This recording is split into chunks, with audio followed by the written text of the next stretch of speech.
Friends, good morning. Please subscribe my channel. ఈరోజు మనం సంభావ్యత గురించి నేర్చుకుందాం.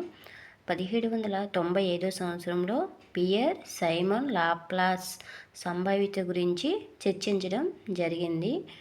16వ శతాబ్దంలో జెరోలామో కార్డినో అనే అతను ఇటలీ దేశానికి చెందిన అతను. ఇతను గేమ్ ఆన్ చేంజెస్ అనే బుక్లో సంభావ్యత గురించి నిర్వచించడం అనేది జరిగింది. ఆ తర్వాత జేడి మాలియర్, జేమ్స్ బెర్నౌలీ, సైమన్ లాప్లాస్ సంభావిత అభివృద్ధికి కృషి చేయడం జరిగిందండి. తర్వాత ఇందులో ప్రయోగాలు అనేవి యాదృచ్ఛిక ప్రయోగం.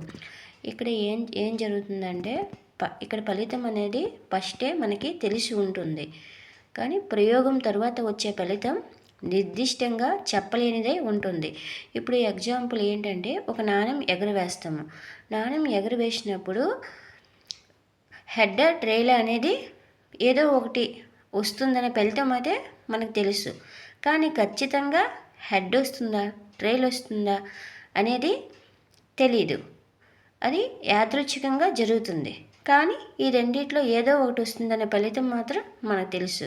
ఏది వస్తుంది, ఎందుకు ఇది హెడ్ అని ఎవరైనా మనం యాదృచ్ఛికంగా చెప్తాము. అది ఎందుకు వచ్చింది, అదే ఎందుకు వచ్చింది అంటే మనం రీజన్ చెప్పలేము. అలా ఇది యాదృచ్ఛిక ప్రయోగం అండి. ఒక నాణ్యం ఎగరవేసినప్పుడు హెడ్ రావచ్చు, ట్రైల్ రావచ్చు. ఇప్పుడు ఒక పాచికను దొర్లించామనుకో, 6 ముఖాలు ఉంటాయి కదా, అందులో ఏదైనా రావచ్చు. 1 రావచ్చు, 2 రావచ్చు, 3 రావచ్చు, 4, 5, 6 అంటే 6 మూలకాలు ఏదో ఒకటి రావడానికి అవకాశం ఉంది. కాబట్టి బాగా ఇప్పుడు కలిపిన ప్యాక్ కట్ట నుండి కార్డుని ఎన్నుకోవడం. ప్యాక్ కట్టలో కార్డుల సంఖ్య 52 ఉంటాయండి. ఈ బాగా కలుపుతాం. ప్యాక్ కట్ట ఉంటుంది కదా, దానిలో పేక మొక్కల నుంచి ఒక పేక మొక్కను ఎన్నుకున్నప్పుడు ఆ 52 మొక్కల్లో ఏదో ఒక మొక్క రావచ్చు. ఆ 52 అందులో ఫలితం అయితే ఆ 52 మొక్కల్లోనే ఉంటుందని తెలుసు, కానీ ఏది వస్తుందని మనం ఖచ్చితంగా చెప్పలేము. తర్వాత శాంపిల్ ఆవరణం.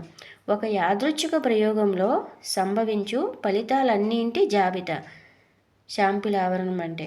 శాంపిల్ ఆవరణంకు మరో పేరే ప్రతిరూప ఆవరణము.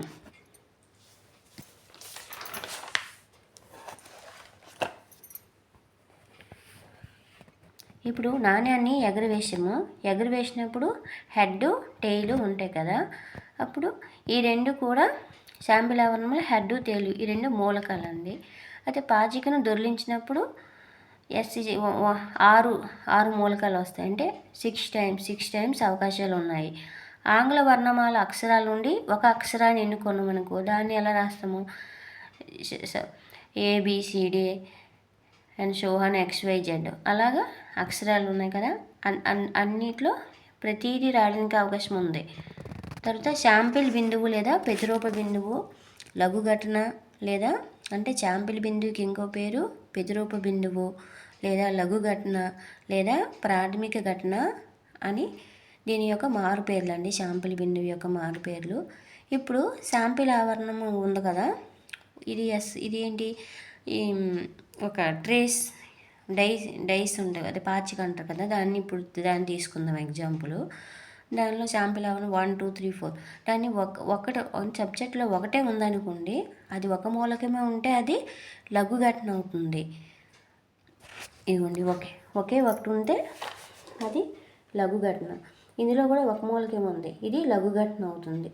ఇవన్నీ ఒకే ఒక మూలకాన్ని కలిగి ఉంటే ఆ ఘటనే లఘు ఘటన లేదా ప్రాథమిక ఘటన లేదా ప్రతిరూప బిందువు లేదా శాంపిల్ బిందువు అంటారు. లేదా ఒకటి కంటే ఎక్కువ మూలకాలు ఉంటే దాన్ని ఘటన అంటారండి, లేదా సంయుక్త ఘటన అని అంటారు. ఇది కొన్ని లఘు ఘటనల సముదాయమే సంయుక్త ఘటన లేదా ఘటన. ఇప్పుడు శాంపిల్ ఆవరణం ఉంది. శాంపిల్ ఆవరణంలోనే ఒక పాచిక తీసుకుందాం. అందులో 6 ముక్కలు ఉంటాయి కదా, దానిలో నుంచి ఒక ఖాళీగా దాన్ని తీసుకుందాం. ఒక మూలకాన్ని తీసుకుందాం, అంటే మూలకాలు లేకుండా తీసుకుందాం. ఒక మూలకం తీసుకుందాం. 1, 2 తర్వాత 1, 2, 3 1, 2, 3, 4 1, 2, 3, 4, 5 1, 2, 3, 4, 5, 6 ఎక్సెట్రా ఇలా తీసుకోవచ్చు. ఇవన్నీ కూడా ఈ శాంపిల్ ఆవరణం యొక్క ఉపసమితులు అండి.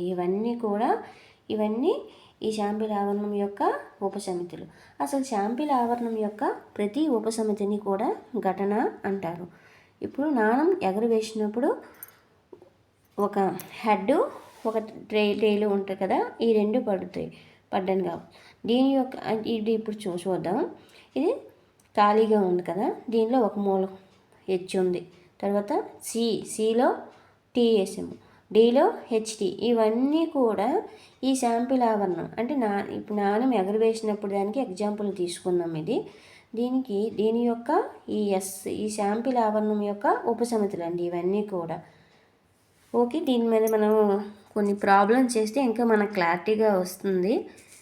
ఓకేనా? Please subscribe my channel, like and share.